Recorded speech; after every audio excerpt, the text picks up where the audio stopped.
Hello everyone, welcome to our channel. ఈరోజు కదా you are mine. అన్నయ్య, నువ్వైనా చెప్పొచ్చు కదా అన్నాడు చిన్న. రాజుతో పాటు నాది కూడా సేమ్ క్వశ్చన్ అంటాడు అభి. ఇంకా తప్పేలా లేదు అని తన గత జ్ఞాపకాల్లోకి పోయి చెప్పడం స్టార్ట్ చేస్తాడు చిన్న. ఇక్కడ అజయ్ వాళ్ళకి చెప్తున్నాడు, నేను మీకు చెప్తున్నాను, ఓకేనా? వైషు వాళ్ళు 2 గంటలు రెస్ట్ తీసుకున్న తర్వాత సైలెన్స్ని బ్రేక్ చేస్తూ అందరూ హాల్లో కూర్చున్నారు. బాలు మాత్రం రెస్ట్ తీసుకోకుండా తన ఫ్రెండ్స్ పిలిస్తే వెళ్ళాడు. సో ఇంకా రాలేదు బాలు.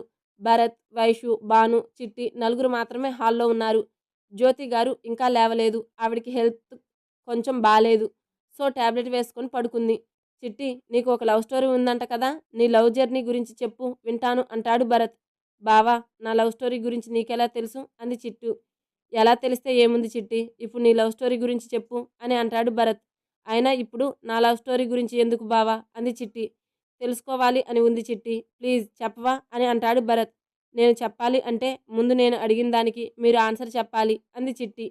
సరే, ఇప్పుడేంటి నీ ప్రాబ్లం? నీ లవ్ స్టోరీ గురించి నాకెలా తెలుసానే కదా, భాను వల్ల తెలిసింది, నేను చెప్పాను కదా, ఇప్పుడు నువ్వు చెప్పు లవ్ స్టోరీ గురించి అని అంటాడు భరత్. హో, భాను అక్క వల్ల తెలిసిందా అంది చిట్టి. ఎస్ బేబీ అంటాడు భరత్. చిట్టి తన లవ్ స్టోరీ గురించి చెప్పడానికి రెడీ అవుతుంది. ముగ్గురు స్టడీగా కూర్చుంటాడు. ఇక్కడ చిట్టి వాళ్ళకి చెప్తుంది, నేను మళ్ళీ చెప్తాను. భరత్ వాళ్ళకి చిట్టి, రాజ్ వాళ్ళకి చిన్న ఇద్దరు చెప్తారనమాట. 2 సంవత్సరాల ముందు ఏం జరిగిందో చూద్దాం. విజయవాడలో అదొక పెద్ద యూనివర్సిటీ డిగ్రీ కాలేజ్. బయట నుంచి చూస్తే చాలా పెద్దగా కనిపిస్తుంది. కాలేజీకి వచ్చిన స్టూడెంట్స్ అంతా కాలేజ్ గేట్ లోపల ఖాళీ ప్లేస్లో కూర్చొని బాతాకాని పెట్టారు. ఆ రోజు ఎవరికి క్లాసెస్ జరగడం లేదు. ఎందుకంటే లెక్చరర్స్ అంతా న్యూ స్టూడెంట్స్ని జాయిన్ చేసుకునే పనిలో బిజీగా ఉన్నారు కాబట్టి. సీనియర్స్ అబ్బాయిలు అంతా న్యూ స్టూడెంట్స్ని ర్యాగింగ్ చేయడానికి గేట్ దగ్గరే వెయిట్ చేస్తూ ఉన్నారు. అప్పుడే ఒక అమ్మాయి వస్తుంది. ఆ అమ్మాయి తలకి నూనె పెట్టి మధ్యలో పాపిట తీసి నుదుటిన స్టిక్కర్, ఆ స్టిక్కర్ కింద చిన్నగా కుంకుమ పెట్టుంది. ఆ అమ్మాయి వెళ్తూ ఉంటే అక్కడ ఉన్న సీనియర్ బ్యాచ్లో కొంతమంది అబ్బాయిలు ఓయ్ జిడ్డమ్మాయి అని ఎగతాళి చేస్తూ నవ్వుకుంటూ పిలుస్తారు. ఆ అమ్మాయి వెనక్కి తిరిగి నన్నా సార్ అంది. ఎస్ నిన్నే రా అంటాడు ఆ బ్యాచ్లో ఒకడు. ఆ అమ్మాయి వెళ్ళి ఆ సీనియర్ బ్యాచ్ ఎదురుగా నిలబడుతుంది. ఓ జిడ్డు, నీ పేరేంటి అంటాడు ఒకడు. నా పేరు కావ్య అంది ఆ అమ్మాయి. అదేంటి పేరు కావ్య అని పెట్టుకొని నువ్వేమో జిడ్డు మొహం వేసుకుని వచ్చావు అన్నాడు ఇంకొకడు. నాకు ఇలా ఉండడం ఇష్టం సార్ అంది కావ్య. ఏంటి జిడ్డులాగానా అని ఎగతాళి చేస్తూ పగలబడి నవ్వుతున్నారు ఆ బ్యాచ్ అంతా. అప్పుడే ఎంట్రీ ఇస్తుంది ఇంకో అమ్మాయి. నవ్వుతూ గేట్ సైడ్ చూసిన ఒక అబ్బాయి, రే మామ, ఆ పిల్ల చూడండిరా ఏముంది, పిట్ట పిట్టలాడుతుంది అన్నాడు ఒకడు. అవునరా, పొద్దు పొద్దున్నే ఈ జిడ్డు మొహం తగిలి దీంతో మాట్లాడవలసి వచ్చింది, పదండ్రా దాని దగ్గరికి వెళ్దాం అని అక్కడి నుంచి ఇప్పుడు చూసిన అమ్మాయి దగ్గరికి వెళ్తారు. నేనేమన్నా మిమ్మల్ని చూడమన్నానా ఏంటి అని గొనుగుతుంది కావ్య. వెళ్తున్న వాళ్ళతో ఒక అబ్బాయి వెనక్కి వచ్చి, ఓయ్ జిడ్డు, ఏంటి ఒక్కదానివే గొనుగుతూ ఉన్నావు అన్నాడు. నేనేమన్నాను సార్, నేనేం గొనగలేదు అంది కావ్య. సరేలే కానీ రేపటి నుంచి ఈ ఆయిల్ పెట్టుకుని జిడ్డు మొహంతో వచ్చావంటే చచ్చావే నా చేతుల్లో అని బెదిరించి అక్కడి నుంచి వెళ్ళిపోతాడు ఆ అబ్బాయి. ఆ సీనియర్ బ్యాచ్ వాళ్ళు అప్పుడే వచ్చిన ఒక అమ్మాయి దగ్గరికి వెళ్ళి, హే బేబ్, న్యూ జాయినింగా అని అడుగుతారు. ఎస్ సార్, మీరు అంది ఆ అమ్మాయి. మేమంతా సీనియర్స్ అన్నారు వాళ్ళు. ఓహో ఓకే సార్ అని చెప్పి అక్కడి నుంచి ఒక 2 అడుగులు ముందుకు వేస్తుంది ఆ అమ్మాయి. ఇంతలో ఆ బ్యాచ్లో ఉన్న 2 అబ్బాయిలు ఆ అమ్మాయి ముందుకు వచ్చి ఎటూ కదలకుండా అడ్డం నిలబడ్డారు. అయ్యో సార్, నాకెందుకు మీరు అడ్డం నిలబడుతున్నారు, పక్కకు జరగండి సార్ అంది ఆ అమ్మాయి. ఏంటే బలుపా, పలకరిస్తుంటే మాట్లాడకుండా వెళ్ళిపోతున్నా అన్నాడు అందులో హెడ్ అయిన ప్రభాకర్. ఈ బలపాలు నా దగ్గర పెట్టుకోకు సార్ అంది ఆ అమ్మాయి. ఏంటే జోకా, నువ్వేసిన కుళ్ళిపోయిన జోక్కి నవ్వు రావడం లేదు అన్నాడు ప్రభాకర్. సేమ్ నాకు నీలాంటి కుళ్ళిపోయిన మొఖాలతో మాట్లాడడానికి ఇష్టం లేదు, పక్కకి పో అంది ఆ అమ్మాయి. ఆ మాటకి ప్రభాకర్కి ఒళ్ళు మండి, ఏంటే చాలా ఎక్కువగా మాట్లాడుతున్నావు, నీకు చాలా పొగరు కదా, నాకే ఏదో సమాధానాలు చెప్తున్నావు అని అన్నాడు ప్రభాకర్. ఎక్స్క్యూజ్ మీ, ఏంటే గీంటే అంటున్నావు, అమ్మాయిలు అన్నాక ఈ మాత్రం పొగరు బలుపు ఉండాలి, లేకపోతే ఈ సమాజంలో బ్రతకడం కష్టం అంది ఆ అమ్మాయి. హేయ్, ఇంతవరకు నాకు ఎదురు చెప్పిన వాళ్ళు ఎవరూ లేరు. అందరూ ఈ ప్రభాకర్ని చూసి భయపడితే వాళ్లే, కానీ మొదటిసారి నీ కళ్ళల్లో నన్నేమి చేయలేవు అన్న ఆ కాన్ఫిడెన్స్, నువ్వు మాట్లాడే ముక్కుసూటితనం, నీ మాటల్లో పొగరు నాకు నచ్చలేదు. నువ్వు ఈ కాలేజీకి కొత్త, అలాంటిది ఎవరిని చూసుకొని నీకింత ధైర్యం అని అడిగాడు ప్రభాకర్. నేను కాలేజీకి కొత్త అయితే ఏంటి, పాత అయితే ఏంటి? నీకెందుకు భయపడాలి నేను? మీరు సీనియర్సే అయ్యుండొచ్చు. కానీ అమ్మాయిలతో ర్యాగింగ్ ఎలా చెయ్యాలి? దానికో లిమిట్ అనేదుంటుంది. ఆ లిమిట్ క్రాస్ కాకుండా చూసుకోండి. ముందు వాళ్ళతో ఎలా బిహేవ్ చేయాలో నేర్చుకోండి.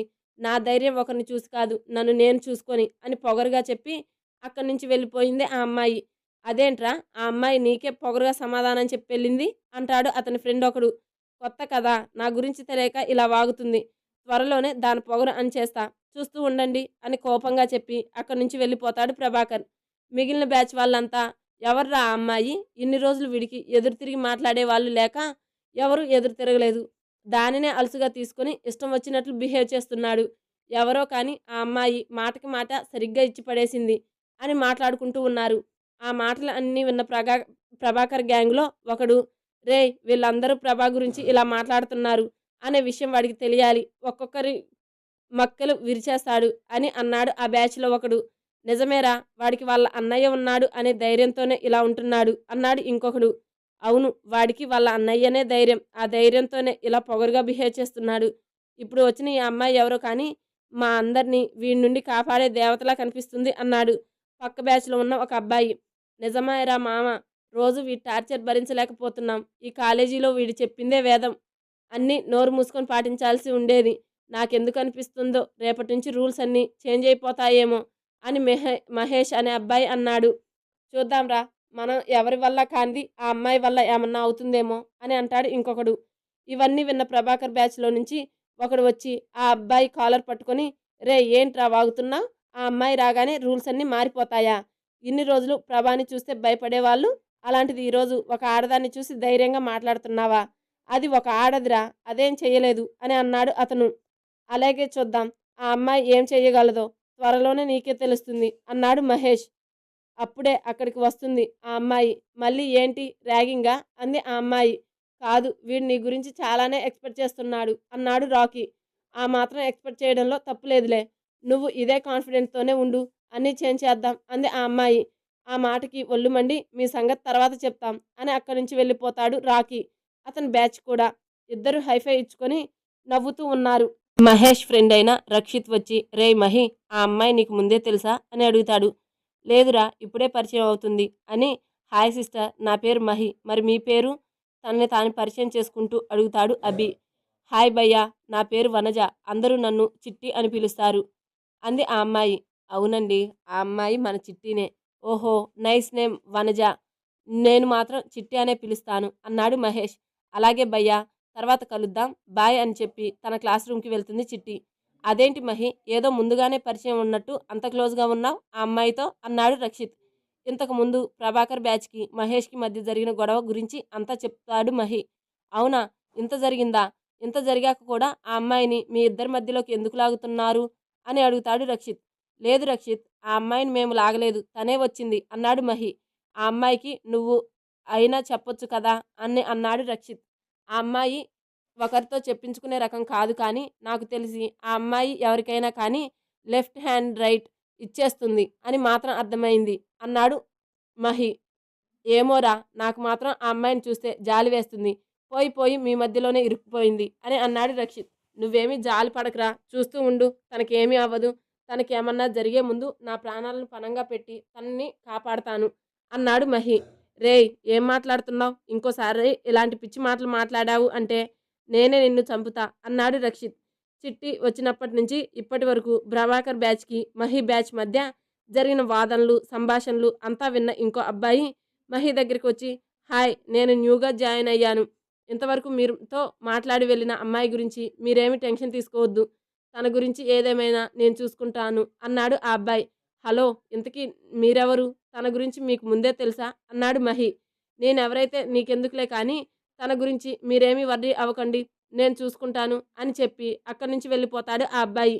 వెళ్తున్న ఆ అబ్బాయినే చూస్తూ, రేయ్ వీడెవడురా మధ్యలో వచ్చి ఏదేదో చెప్పి మధ్యలోనే వెళ్ళిపోయాడు అన్నాడు రక్షిత్. ఎవడైతే మనకెందుకులే రక్షిత్, వదిలేయ్ అన్నాడు మహి. సరే నీ ఇష్టం అంటాడు రక్షిత్. ఆ రోజు క్లాసెస్ ఏమీ జరగకపోవడంతో స్టూడెంట్స్ అందరూ హాఫ్ డే ఇంటికి వెళ్తారు. ఇంటికి వెళ్ళిన చిట్టి, హాయ్ అక్క, ఏం చేస్తున్నావు అంటుంది. వంట చేస్తున్నా చిట్టి అంది వాళ్ళక్క. అవునా, ఉండక్క, ఫ్రెష్ అయి వస్తాను అని వాష్రూమ్లోకి వెళ్తుంది చిట్టి.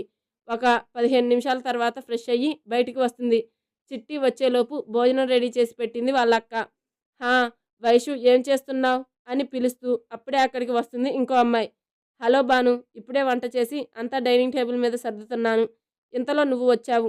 రా నువ్వు కూడా తిందువు అని బానుని పిలుస్తుంది వైషు. అబ్బా! స్మెల్ అదిరిపోయింది. ఇంతకీ ఏం వంట చేసావు వైషు అంది బాను. పప్పు, రైస్, పెరుగు, అప్పడాలు చేశాను అంది వైషు. వావ్! సూపర్ వైషు అంది బాను. ఫ్రెష్ అయి వచ్చిన చిట్టి, బాను అక్క నువ్వెప్పుడొచ్చావు అంది. ఇప్పుడే చిట్టి అంది బాను. మీ ఫ్రెండ్ని పొగిడే ప్రోగ్రాం తర్వాత పెట్టుకుందులే అక్క, ముందైతే తిందురా అంది చిట్టి. సరే సరే వైషు నువ్వు కూడా కూర్చో, ముగ్గురు తిని బయటికి వెళ్దాం అంది బాను. ఇప్పుడా అన్నారు వైషు చిట్టి. హా, అయినా దానికి ఎందుకంత షాక్ అవుతున్నారు? నేనేమన్నా అడవిలోకి పోదాం అన్నానా? పిలిచింది బయటికే కదా అంది బాను. హా సరేలే అని ముగ్గురు కడుపు నిండా తిని సోఫాలో సెటిల్ అవుతారు. కొద్దిసేపు కూర్చున్నాక లేవండి వెళ్దాం అంది బాను. ఇంకా ముగ్గురు కలిసి రోడ్డు మీద పడ్డారు. అదే వెళ్తున్నారులేండి. ఇప్పుడు చెప్పు బాను ఎక్కడికి అంది వైషు. ఇంకెక్కడికి, షాపింగ్కి అంది బాను. వాట్, షాపింగ్కా? నేను రాను. నువ్వు షాపింగ్ చేసేలోపు నేను ఒక కునుకు తీస్తా అంది చిట్టి. అచ్చచ్చో, సారీ బంగారం, నువ్వు ఇలా చేస్తావని తెలిసే ఇంటి నుంచి సగం దూరం వచ్చాక చెప్పాను అంది బాను. ఇది చీటింగ్ బాను అక్క అంది చిట్టి. ఇదెక్కడ చీటింగ్ గీటింగ్ లేదులే చిట్టి అంది బాను. అలిగి మూతి తిప్పుకుంటూ ఎదురుగా ఉన్న పెద్ద షాపింగ్ మాల్లోకి వెళ్తుంది చిట్టి. చిట్టిని అనుసరిస్తూ బాను, వైషు కూడా లోపలికి వెళ్తారు. చిట్టి డైరెక్ట్గా లేడీస్కి అన్ని రకాలుగా అందుబాటులో ఉన్న డ్రెస్సెస్ వైపు వెళ్తుంది. బాను, వైషు మాట్లాడుకుంటూ డ్రెస్సెస్ అన్నీ చూస్తూ ఉంటే, బాను అక్క ఈ డ్రెస్ ఎలా ఉంది అని ఒక డ్రెస్ పట్టుకొని అడిగింది చిట్టి. అదేం బాలేదు చిట్టి అంది బాను. అక్క నువ్వు చెప్పు, ఇది బాలేదా అంది వైషుకి చూపించి అడిగింది. ఆ డ్రెస్కి ఏమైంది, చాలా చాలా బాగుంది అంది వైషు. బాను అక్కకి నచ్చలేదంటక్క అని మూతి తిప్పుతూ చెప్పింది చిట్టి. చిట్టి, వైషు ఏ డ్రెస్సులు చూపించినా ఇక్కడ నచ్చలేదు, పదండి ఏదైనా షాప్కి వెళ్ళి కొనుక్కుందాం అంది బాను. అదేంటే ఇంత మాల్కి వచ్చి ఏది నచ్చలేదు అంటుంది, నువ్వే బాను అంది వైషు. ఇంత పెద్ద మాల్లోనే నచ్చలేదు అంటే ఇంకా ఆ చిన్న చిన్న షాప్లో ఏం నచ్చుతాయిలే అక్క అంది చిట్టి. చిట్టి చెప్పింది నిజమే కదా బాను అంది వైషు. ఏమో ఇక్కడ నచ్చనివి ఆ షాప్స్లో నచ్చుతాయేమో, ముందు వెళ్తేనే కదా తెలిసేది అంది బాను. సరే పదండి వెళ్దాం అంది వైషు. అలా ముగ్గురు కలిసి బయటకు వస్తూ ఉంటే అప్పుడే కారులో నుండి ఒక అబ్బాయి దిగుతూ చిట్టిని చూసి స్టన్ అయ్యి అక్కడే ఆగిపోతాడు. రే ఏమైంది అలా స్టన్ అయిపోయావు అని కదిలిస్తూ అంది. అతనితో పాటు వచ్చిన వాళ్ళు అమ్మా హా అని చుట్టూ చూస్తూ ఉంటే ఆ అబ్బాయి నెత్తి మీద ఒకటి పీకి, రే నేను ఇక్కడ మాట్లాడుతూ ఉంటే నువ్వెక్కడ చూస్తున్నావు అంది వాళ్ళమ్మ. చిట్టి వాళ్ళు ఆ మాల్లోకి ఆపోజిట్లో ఉన్న పెద్ద బట్టల షాప్కి వెళ్తూ ఉండడం చూసి, హా మమ్మీ నువ్వెళ్ళి నీ షాపింగ్ చేస్తూ ఉండు, ఇప్పుడే వస్తాను అని వాళ్ళమ్మకి మాట్లాడే అవకాశం కూడా ఇవ్వకుండా అక్కడి నుంచి ఆ బట్టల షాప్కి వెళ్తాడు ఆ అబ్బాయి. ఇంతకీ ఈ అబ్బాయి ఎవరు అనుకుంటున్నారు? అదే అండి, కాలేజీలో చిట్టిని చూస్తూ మహేష్ వాళ్ళతో ఆ అమ్మాయికి ఏమీ కాకుండా నేను చూసుకుంటాను అని చెప్పాడు కదా, అతనే ఇతను. ఎక్కడ చూపించినా ఇవి కూడా నచ్చలేదు అంటుంది ఏమో అని సైలెంట్గా ఉంటుంది చిట్టి. వైషు కొన్ని అంబ్రెల్లా రౌండ్స్ టాప్ పట్టుకొని, బాను ఇవి ఎలా ఉన్నాయి అని అడిగింది. వావ్ సో బ్యూటిఫుల్ వైషు, చాలా అంటే చాలా బాగున్నాయి అంది బాను. ఆ మాటకి అదేంటి బాను అక్క, మాల్లో నేను చూపించిన డ్రెస్సెస్ కూడా సేమ్ ఇవే కదా అంది చిట్టి. అవును కదా బాను, మరి అవి ఎందుకు నచ్చలేదు అన్నావు అంది వైషు. ఏం లేదు వైషు, షాపింగ్ చేసే ప్రతిసారి మాల్కి వెళ్ళాలి అని నా కోరిక. షాపింగ్ చేయడానికి కాదు, జస్ట్ చూడడానికి బట్టల షాప్కి వెళ్ళి షాపింగ్ చేయడం ఇష్టం. ఎందుకంటే మాల్లో ఉండేది ఇవే బట్టలు, షాప్లో ఉండేది ఇవే బట్టలు, కానీ ఒకటే డిఫరెంట్, అక్కడ రేట్ ఎక్కువ ఉంటుంది, ఇక్కడ రేట్ తక్కువ ఉంటుంది. మాల్లో ఎక్కువ రేట్ పెట్టి తీసుకునే బదులు అవే బట్టల షాప్లో తీసుకుంటే తక్కువ రేట్కి దొరుకుతుంది. అందులో మిగిలిన డబ్బులతో రోడ్ సైడ్ ఉన్న వాళ్ళకి ఫుడ్ పెట్టొచ్చు కదా అంది బాను. బాను ఎందుకు ఇలా చేసిందో అప్పుడు అర్థమైంది చిట్టికి. సారీ బాను అక్క అని చెవులు పట్టుకొని క్యూట్గా అంది చిట్టి. వైషు వెనకాల నిల్చొని వైషు చూడకుండా అంది. చిన్న స్మైల్ ఇచ్చి ఊరుకుంది బాను. వావ్ సూపర్ బాను, చాలా మంచి ఆలోచన అంది వైషు. ఈ ఆలోచన నాది కాదు వైషు అంది బాను. మరి ఇంకెవరిది అంది వైషు. ఇంతకు ముందు నాకు పరిచయం, జస్ట్ పరిచయం కాదు కాదు, నాకు నా మనసుకు ఎంతో దగ్గరైన నా రౌడీ చెప్పిన మంచి మాట ఇది అంది బాను. అవునా, సూపర్, చాలా మంచి మాట చెప్పారు. వాళ్ళని కలిసే అదృష్టం మాకు లేదా మరి అంది వైషు. ఎందుకు లేదు, ఏదో ఒకరోజు తప్పకుండా దొరుకుతుందిలే ఆ అదృష్టం అంది బాను. అంతా మంచిగా ఉండి ఉంటే ఆ అదృష్టం గురించి నువ్వు ఇలా అడిగేదానివి కాదు అక్క అంది చిట్టి. ఏమంటున్నావు చిట్టి, ఏమైంది అని ఇలా మాట్లాడుతున్నావు అంది వైషు. ఆ మాటకి తేరుకొని ఆ! ఏం లేదు అక్క.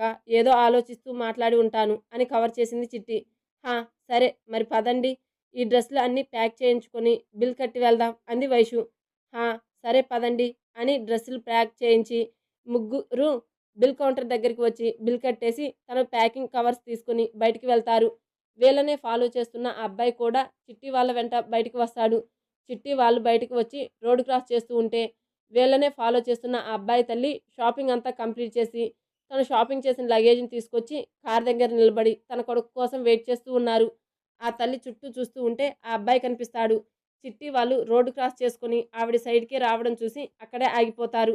ఆ అబ్బాయి కూడా రోడ్డు క్రాస్ చేసి వాళ్ళ అమ్మ ముందు నుంచి వెళ్తూ ఉంటే ఆవిడికి కోపం వచ్చి అజయ్ నెత్తి మీద ఒక్కటి పీకుతుంది. అబ్బా ఎవర్రా నన్ను కొట్టింది అని వెనక్కి తిరిగి చూసిన అతనికి తన తల్లి నడుం మీద చెయ్యి పెట్టుకొని కోపంగా చూస్తూ కనపడగానే అయ్యో సారీ మమ్మీ కొంచెం పని ఉండి అని అంటుంటే రేయ్ అజయ్ అవునండి మన అజయే ఇతను ఏంట్రా ఆ పని నన్ను షాపింగ్ చేయమని చెప్పి నువ్వు మాత్రం అమ్మాయిల వెంట తిరగడమా అని చెవి పట్టుకొని మెలిపెడుతూ అడిగారు ఆవిర. షూ మమ్మీ ప్లీజ్ వదలవే చెప్తాను అన్నాడు అజయ్. ఇప్పుడు చెప్పు ఏంటి సంగతి లవ్వా అంది శారద. అజయ్ అమ్మ ఏమో అమ్మ తన్ని చూస్తూ ఉంటే అట్రాక్ట్ అయిపోతున్నాను అన్నాడు అజయ్. అవునా ఇంతకీ ఆ ముగ్గురిలో ఏ అమ్మాయి నా కోడలు అంది శారద. మమ్మీ అని ఆశ్చర్యంగా అంటాడు అజయ్. అవునరా మమ్మీనే అడుగుతున్నాను చెప్పు ఏ అమ్మాయికి కనెక్ట్ అయ్యావు అంది. నువ్వు గెస్ట్ చేసి చెప్పు మమ్మీ అన్నాడు అజయ్. రేయ్ ముగ్గురులో ఇద్దరు నా కోడలే అంటే నువ్వేమంటావు అంది శారద. మమ్మీ ఇద్దరేంటి ఒక అమ్మాయినే అని ఏడుపు మొహం పెట్టుకుని అంటాడు అజయ్. మరి లేకపోతే ఏంట్రా ఆ ఒక్క అమ్మాయి ఎవరో చెప్పకుండా ఆటలాడుతున్నావు అంది శారద. సరే తల్లి నిన్ను చెప్పమండం నాదే తప్పు సరేనా మధ్యలో నిలబడింది చూడు ఆ అమ్మాయే మా కాలేజ్ అమ్మాయి అని చూపిస్తాడు అజయ్. చాలా లక్షణంగా ఉందిరా నా దిష్టే తగిలేలా ఉంది బంగారు తల్లికి అని అక్కడి నుంచే గాల్లో దిష్టి తీస్తారు శారదా గారు. మమ్మీ తనకి నాకు ఇంకా పరిచయమే అవ్వలేదు నువ్వు అప్పుడే ఎక్కడికో ఊహించుకోకు ముందు నా పరిచయం తర్వాత మా లవ్ జర్నీ సాగాలి అంతా ఓకే అయితే అప్పుడు నేను ఇంట్లో చెప్పి మీ అందరి సమక్షంలో తన్ని పెళ్లి చేసుకొని ఇంటికి తీసుకొచ్చాక అప్పుడు మీకు నచ్చింది ఊహించుకోండి అని అన్నాడు అజయ్. రే ఈడియట్ నా కోడలు ఇంటికి వచ్చాక అంతా తనే చూసుకుంటుంది ఇంకా ఊహించుకోవడానికి ఏముంటాయి దగ్గరగా ఉన్నప్పుడు అంది శారద. ఉంటాయి కదా మమ్మీ నా కోడలు అలా చూసుకుంటుంది ఇలా చూసుకుంటుంది నా మనవడు మనవరాలు ఇంకా ఎన్నెన్నో ఉంటాయి కదా అంటాడు అజయ్. హా సరేలే పద ఇంకా లేట్ అయింది నా కోడలు కూడా వెళ్ళిపోయింది అంది శారద. సరే మమ్మీ అని షాపింగ్ చేసిన లగేజ్ అంతా కార్ వెనకాల డిక్కీలో పెట్టి లాక్ చేసి డ్రైవింగ్ సీట్లో కూర్చొని కార్ స్టార్ట్ చేస్తాడు అజయ్. శారదా గారు కూడా కూర్చొని చిన్న నాకు సందేహం ఉంది చెప్పనా అని అడిగింది. ఇంకెందుకు లేటు నీ సందేహం ఏంటో త్వరగా చెప్పు మమ్మీ అన్నాడు అజయ్. అదే చిన్న నువ్వు ప్రేమించిన అమ్మాయికి కుడి సైడ్ నిలబడి ఉంది కదా ఒక అమ్మాయి తెల్లగా బొద్దుగా ముద్దుగా అంది శారద. హా ఉంది అయితే అని డౌట్గా అడిగాడు అజయ్. ఆ అమ్మాయిని మన అభికి చేసుకుంటే ఎలా ఉంటుందంటావు అంది. ఇద్దరిని పర్ఫెక్ట్ జోడీ అవుతుంది మేడ్ ఫర్ ఈచ్ అదర్లా ఉంటారు అని అన్నాడు అజయ్. కరెక్ట్గా చెప్పావు అజయ్ అందుకే నువ్వు నా కోడల్ని త్వరగా పరిచయం చెయ్యి మాకు ఆ తర్వాత ఆ అమ్మాయిని నేను సెట్ చేస్తా అభికి అంది శారద. వామ్మో మమ్మీ నువ్వు నిజంగానే మాకు తల్లివా లేక బెస్ట్ ఫ్రెండ్వా అని అడుగుతాడు అజయ్. ఏంట్రా ఒకేసారి అంత మాట అన్నావు నీకు తల్లి అయినా బెస్ట్ ఫ్రెండ్ అయినా నేనేరా అంది శారద. నువ్వు చెప్పేది నిజమేలే మమ్మీ మాటల్లోనే ఇంటికి రావడంతో పార్కింగ్ ఏరియాలో కార్ పార్క్ చేస్తూ అంటాడు అజయ్. శారదా గారు దిగి లోపలికి వెళ్ళిపోతారు. పని మనుషులను పిలిచి షాపింగ్ కవర్స్ అన్నీ లోపల పెట్టండి అని చెప్తాడు అజయ్. అలాగే చిన్నయ్య అని లోపలికి తీసుకువెళ్తారు లగేజ్ని. ఇంట్లో అందరూ అజయ్ని చిన్న చిన్న అంటారు కదా సో పనివాళ్ళు కూడా చిన్నయ్య అని గౌరవంగా పిలుస్తారనమాట. అజయ్ చిట్టి గురించి ఆలోచిస్తూ ఫ్రెష్ అవ్వడానికి తన రూమ్కి వెళ్తాడు. ఇంటి లోపలికి వెళ్ళగానే చిట్టి అలసిపోయి సోఫా పైన పడుకొని అక్కయ్యలు నేను ఈరోజు ఫుల్గా అలసిపోయాను నన్ను మాత్రం కదిలించకండి అంది. నేను కూడా అని సోఫాలో కూర్చుంటుంది భాను. హా సరేలే నేనెళ్ళి ఫ్రెష్ అయ్యి వస్తాను అంది వైషు. సరే అన్నారు ఇద్దరు. వైషు ఫ్రెష్ అయ్యి కాఫీ తీసుకొని వచ్చేలోపు ఇద్దరు ఫుల్గా నిద్రపోతున్నారు. వాళ్ళని అలా చూసి అలసిపోయారు కదా పడుకొని తర్వాత లేపుదాం అనుకొని కిచెన్ రూమ్కి వెళ్ళి వంటకి కావాల్సినవి అన్నీ తీసుకొని భోజనం ప్రిపేర్ చేసి తరువాత ఏం 1.5 జరుగుతుందో అవర్ తర్వాత తెలుసుకోవాలనుకుంటే ఇద్దరిని నెక్స్ట్ లేపుతుంది. పార్ట్ నిద్ర వినాల్సిందే. కళ్ళతో ప్లీజ్ ఏంటి వైషు సబ్స్క్రైబ్ అని టు మై భాను అంటే ఛానల్. థ్యాంక్ ఏంటి యూ. అక్క అని చిట్టి అంటున్నారు. లేవండి ముందు వెళ్ళి ఫ్రెష్ అయ్యి రాపోండి ఇద్దరు అంది వైషు. హా సరే అని ఇద్దరు వెళ్ళి ఫేస్ వాష్ చేసుకుని వస్తారు. ఇద్దరికి వడ్డించి తినమని చెప్తుంది వైషు. ఇద్దరు కంచంలో ఉన్న అన్నం తీసుకుని వైషుని చైర్లో కూర్చోబెట్టి వైషుకి తినిపిస్తారు. అరే మీరు తినండి ముందు, నేను తర్వాత తింటాను అంది వైషు. పర్లేదు ముందు నువ్వు తిను, మేము నిదానంగా తింటాము అని చెరొక ముద్ద వైషుకు తినిపించి తర్వాత ఇద్దరు తిన్నారు. నేను తినేదాన్ని కదా అంది వైషు. మేమే కాదు, మాతో పాటు నువ్వు కూడా అలసిపోయావు కదా అక్క. అయినా కూడా నువ్వు వచ్చి అన్ని పనులు చేసి మేం పడుకుంటే మమ్మల్ని లేపించకుండా నువ్వు ఒక్కదానివే అన్ని పనులు చేసి మమ్మల్ని లేపింది, మరి వడ్డించావు కదా, అందుకే మేము తినిపించాం అంది చిట్టి. కరెక్ట్గా చెప్పావు చిట్టి అని చెప్పుకోలుగా అంది బాను. ఇంత బాగా అర్థం చేసుకునే చెల్లిగా చిట్టి, బెస్టీగా నువ్వు, మీరిద్దరూ దొరకడం నా అదృష్టం అని ఇద్దరిని హగ్ చేసుకుని నాకేం పెద్దగా అలసట అనిపించలేదురా, అందుకే అన్ని పనులు చేయగలిగాను అంది వైషు. బాను చిట్టి కూడా వైషుని తిరిగి హగ్ చేసుకుంటారు. కొద్దిసేపటికి ముగ్గురు కబుర్లు చెప్పుకుంటూ జోకులు వేసుకుంటూ నవ్వుకుంటూ ఒకరి తర్వాత ఒకరు అలాగే పడుకుండిపోయారు. అజయ్ ఇంట్లో చిట్టి గురించి ఆలోచిస్తూ కిందకి రాకుండా పైనే ఉంటాడు అజయ్. అందరూ ఒకరి తర్వాత ఒకరు పిలుస్తూనే ఉన్నారు, కానీ పలకడం లేదు అజయ్. వై? బికాజ్ చిట్టి గురించి ఆలోచిస్తూ పరధ్యానంలో ఉన్నాడు కాబట్టి. ఏమైంది శారదా వీడికి, ఎంత పిలుస్తున్నా పలకడం లేదు అని అంది సావిత్రి. ఖచ్చితంగా వీడు ఆ అమ్మాయి గురించి ఆలోచిస్తూ ఉంటాడు. ఇంకా ఇలా కాదు, నేనే వెళ్ళాలి అనుకొని నేను చూస్తాను ఉండక్క అని శారదా గారే అజయ్ రూమ్కి వెళ్తారు. శారదా గారు అజయ్ రూమ్కి వెళ్ళి చూస్తే అజయ్ బాబు ఊహాలోకంలో విహరిస్తూ ఉన్నాడు. అనుకున్నా వీడు ఆ అమ్మాయి ఆలోచనలతోనే ఉన్నాడు అని మనసులో అనుకుని దగ్గరికి వెళ్ళి నాన్న చిన్న చిన్న అని పిలుస్తారు. అయినా బాబు పలకకుండా ఊహల్లో విహరిస్తూ ఉన్నాడు. అజయ్ అని గట్టిగా ఒక కేక వేస్తారు, అంతే. బాబు దెబ్బకి దడుచుకొని మమ్మీ ఏమైంది అలా అరుస్తున్నావు అని అన్నాడు. లేకపోతే ఏంట్రా, అన్నిసార్లు నిదానంగా పిలుస్తూ ఉంటే పలకలేదు, కానీ ఒక్కసారి గట్టిగా పిలవగానే అరుస్తున్నట్టు ఉందా? ఊహాలోకంలో విహరించింది చాలు గాని పద భోజనం చేసి త్వరగా పడుకుందువు అని చెప్పి కిందకి వెళ్ళింది శారద. హా సరే అని లేచి ఫేస్ వాష్ చేసుకుని కిందకి వెళ్తాడు అజయ్. అందరూ అజయ్ని చూసి ఏం చేస్తున్నావు కిందకి రాకుండా అని అడుగుతారు. అది కొంచెం వర్క్ ఉంటే చేసుకుంటున్నాను అని అబద్ధం చెప్తాడు అజయ్. సరేలే ముందు తినండి అందరూ అని అంటాడు రాఘవ్ గారు. అందరూ సైలెంట్గా తిని ఎవరి రూమ్కి వారు వెళ్ళి పడుకుంటారు. చిట్టికి తోడుగా చిట్టి ఫ్రెండ్స్ ఇద్దరిని ఆ ఇంట్లోనే ఉండమని, అందరికీ జాగ్రత్తగా ఉండమని చెప్పి భాను వైషు ఇద్దరు హైదరాబాద్కి వెళ్తారు జాబ్ కోసం. కాలేజీకి వెళ్ళిన చిట్టి తనకు పరిచయం ఉన్న ఫ్రెండ్స్ దగ్గరికి వెళ్ళి పలకరిస్తూ ఉంటుంది. ఇంతలో ప్రభాకర్ బ్యాచ్ అక్కడికి వస్తారు. వాళ్ళని చూసి కూడా చూడనట్టు తన ఫ్రెండ్తో మాట్లాడుతూ ఉంది చిట్టి. ప్రభాకర్కి కోపం వచ్చి నీ సంగతి టైం వచ్చినప్పుడు చెప్తా అనుకొని అక్కడి నుంచి కోపంగా వెళ్తాడు. అతన్ని అనుసరిస్తూ అతని తొట్టి గ్యాంగ్ కూడా వెళ్తుంది. నిన్న తలకు ఆయిల్ పెట్టుకొని వచ్చిన ఆ అమ్మాయి ఈరోజు హెడ్ బాత్ చేసి తల నీట్గా దువ్వుకొని అప్పుడే అక్కడికి వస్తుంది ఆ అమ్మాయి. హే అందరికీ, నేను మీతో పాటు కొత్తగా జాయిన్ అయ్యాను. బై ద వే నా పేరు కావ్య అంది ఆ అమ్మాయి. హో గుడ్ నేమ్, ఐఆమ్ వనజ, తను శిరీష, తను పుష్ప, తను రక్షిత, తను విద్య అని తన ఫ్రెండ్స్ని పరిచయం చేస్తుంది చిట్టి. అందరూ పరిచయం అయ్యాక ఎస్టర్డే ఆయిల్ హెడ్తో వచ్చింది నువ్వే కదా అని అంది పుష్ప. హా అని సైలెంట్ అయ్యింది కావ్య. నిన్న కంటే ఈరోజు చాలా అంటే చాలా బాగున్నావు. ఈరోజు రోజు ఇలాగే ఉండు అంది చిట్టి. అలాగే థ్యాంక్ యూ మా అంది కావ్య. చిట్టి చెప్పింది నిజం, చాలా బాగున్నావు అన్నారు మిగిలిన వాళ్ళు. థ్యాంక్ యూ, పదండి క్లాస్లోకి వెళ్దాం అంది కావ్య. హా సరే పదండి అని అందరూ క్లాస్కి వెళ్ళి కూర్చున్న 5 నిమిషాలకు వస్తాడు అజయ్. హాయ్ హలో ఫ్రెండ్స్, ఎలా ఉన్నారు అందరూ అని అడుగుతాడు. మేం బాగున్నాం, నువ్వెలా ఉన్నావు అన్నారు అందరూ. ఫైన్, ఆల్మోస్ట్ అందరూ నిన్ననే జాయిన్ అయిపోయారు కదా, అందుకే నెక్స్ట్ వీక్ నుంచి మనకు క్లాసులు జరుగుతాయి అంట.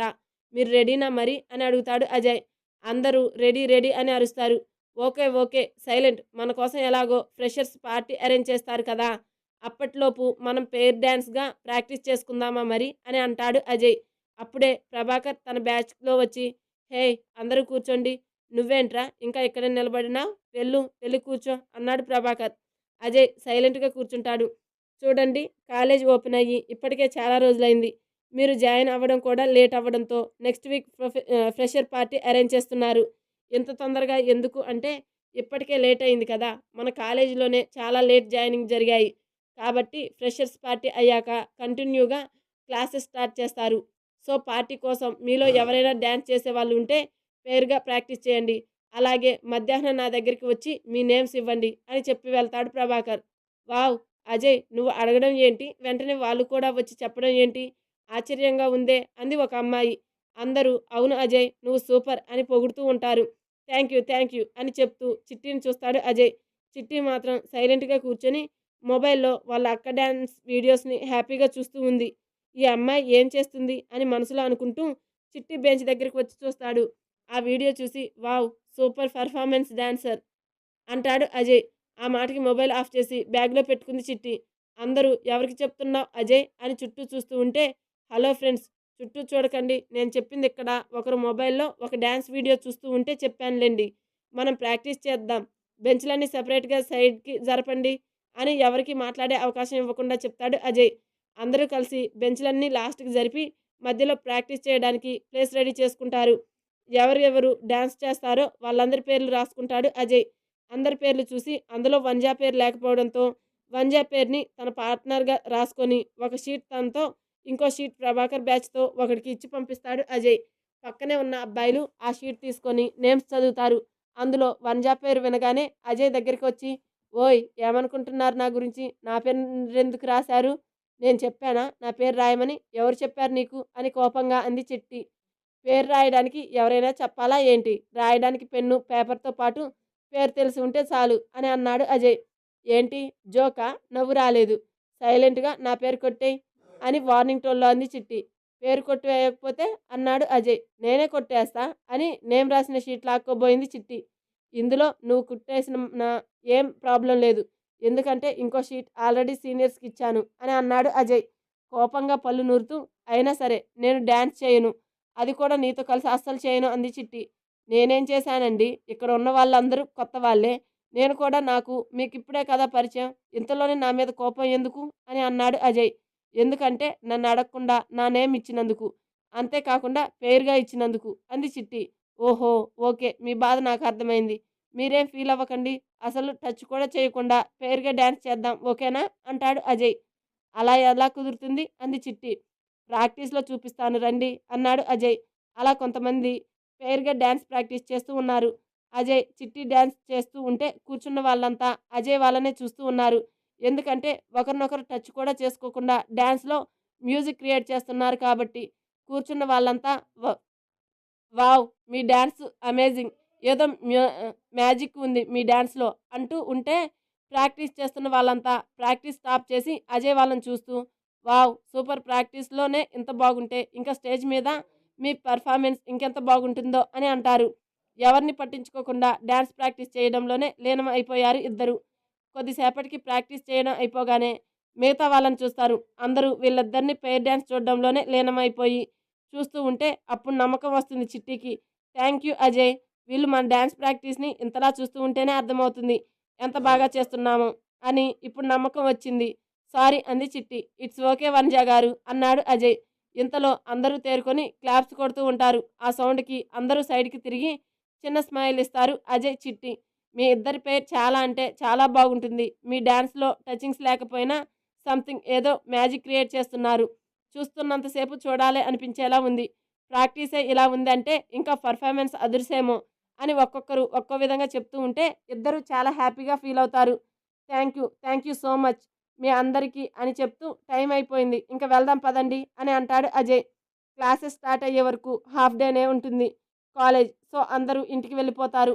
ఇంటికి వెళ్ళిన అజయ్ మొబైల్లో తీసిన డ్యాన్స్ ప్రాక్టీస్ వీడియోని చూస్తూ ఉన్నాడు. స్టోరీ కనుక నచ్చితే ప్లీజ్ లైక్ చేయండి, షేర్ చేయండి, కామెంట్ చేయండి. అలాగే సబ్స్క్రైబ్ మాత్రం చేసుకోవడం మర్చిపోవద్దు. Thank you.